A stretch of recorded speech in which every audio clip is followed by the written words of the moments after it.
ஏண்டா சீமான் ஆல்காட் நாய எடுக்கடா திரும்பி மேடையில் உட்காந்து என்னை பற்றி தப்பு தப்பா என்னையும் திமுகவையும் கோத்துட்டு பேசிட்டு இருக்கிற தூ ஆல்காட் நாய உனக்கு மான மரியாதை கிடையாதாடா. அதான் நீ பேசின ஆடியோ தான் வெளியில் வந்துச்சே, அந்த பெங்களூர்காரையை வந்து நான் பேசிக்கிறேன்னு சொல்லிட்டு. உனக்கு அந்த திமுகவை கலைஞரை என்னைய எல்லாம் தப்பாக பேச தவிர வேறு எதுவும் அரசியலே தெரியாதாடா. அந்த பொம்பளைய 15 வருஷமா தூ அல்கம் செருப்ப பிஞ்சிடும் சீமான். உனக்கு இதுதான் கட்டேசி உனக்கு நான் சொல்லிட்டு இருக்கிறேன். நான் ஏதோ செவனேன்னு பெங்களூர்ல சொல்றேன்ல, உங்க ஆட்கள் வச்சு பேசாத, நானும் அவ பத்தி பேசாதன்னு சொல்றலடா நாய. அப்போ நீயும் வாய மூடு. என்னமோ உலகத்துக்கு ஒண்ணுமே தெரியாதுன்ற மாதிரி ஆடாத. நீ இப்போ பிச்சை தான் எடுத்துட்டு இருக்கிற. என்னை பத்தி திமுக பத்தி தப்பா பேசியெல்லாம் நீ பண்ண 2026 பிச்சை தான் எடுப்படா நீ நாய. பிச்சை தான் நீ எடுப்ப. எங்க அக்கா பேரலிசிஸ் ஆகி படுத்து கிடக்குறாங்க பிச்சைக்கார நாய. அதனால நான் வந்து உன்னை பொறுமையா விட்டுக்கிட்டு இருக்கிறேன். எங்க பாவத்தெல்லாம் கட்டிக்காத சீமான். 46 வயசு வரைக்கும் நீ பிச்சை தான் எடுத்துக்கிட்டு இருந்த கல்யாணம் ஆகாம.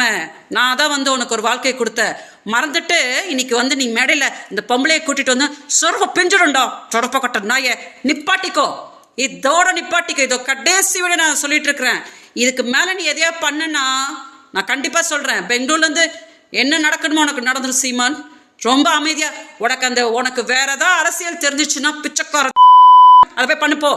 அதை விட்டுட்டு திமுகவை என்னையெல்லாம் இழுத்துக்கிட்டு பொம்பளை கூப்பிட்டு வந்தாங்க. அவங்க சொன்னாங்கடா போன வருஷம் வந்து 50,000 ரூபாய் குடு விஜயலட்சுமின்னு சொல்லிட்டு பொழைய தொடப்ப கட்ட நாயே. நீ தானடா வந்த, நான் கொடுக்குறேன் உன் புருஷன் சொல்லிட்டு நீ தானடா வந்த. அப்போ எதுக்கடா வந்து சும்மா திமுகவுக்கு இழுத்து விட்டுட்டு உட்காந்துட்டு இருக்கிற? நல்லா இருக்க மாட்டேன் சீமான், நீ நல்லாவே இருக்க மாட்ட. நான் சொல்லிட்டேன், பிச்சைலையும் நீ பரம பிச்சை எடுத்துருவ நான் சொல்லிட்டேன். அதனால அடங்கிக்கோ. நீ யார்கிட்டையும் அடங்க மாட்ட. அடங்கி நீ யாரும் அடக்க முடியாதுன்னு நினச்சிக்காத. நீ அப்புறம் அடங்குனா நீ எப்படி ஆகிடும் தெரியுமா? பிச்சைக்கார நாயமா நிற்க வச்சுருக்கும் காலம். அதனால நிப்பாட்டிக்கோ. பெண் சாபத்தை கட்டாத. அதுவும் என்னைய ரொம்ப இழுக்காதடா. சொடப்ப கட்ட நாயே இழுக்காத. நீ வந்து நான் ரொம்ப கஷ்டத்தில் இருக்கிறேன். இப்போ என்னோட வயிற்றுச்சலை கட்டினா நல்லாவே இருக்க மாட்டேன். அதனால இதான் கடைசி. இன்னொரு வாட்டி நீ வந்து இந்த பொம்பளை கிம்பளை சொற்ப பிஞ்சிடும்டா பிச்சைக்காரன் நாயே. பாதகம் செய்பவரை கண்டால் நாம் பயங்கொள்ளலாகாது பாப்பா. மோதி மிதித்து விடு பாப்பா, அவர் முகத்தில் உமிழ்ந்து விடு பாப்பா. அண்மை செய்திகளை உடனுக்குடன் தெரிந்து கொள்ள இணைந்திருங்கள் இயம்நாடு தொலைக்காட்சியுடன்.